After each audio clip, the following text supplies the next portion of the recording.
सगळ्यात आधी एक हळदीचे द्रावण तयार करून घेतले आणि ते एका कागदावरती टाकून घेतले। आता त्यामध्ये आपण डिटर्जंट पावडरचे पाणी तयार करून टाकणार आहे। तर काय बदल झाला, ते हळदीचे पाणी लाल झाली आणि त्याच्यावरती लिंबू टाकणार आहे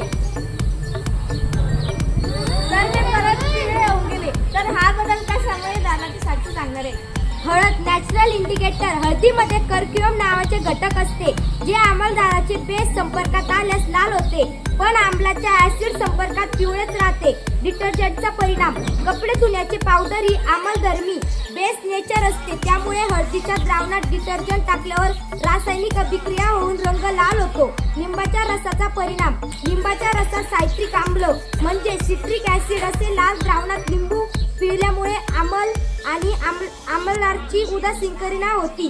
आम्लाची तीव्रता वाढल्यामुळे हळद पुन्हा तिच्या मूळ पिवळ्या रंगात येते। धन्यवाद।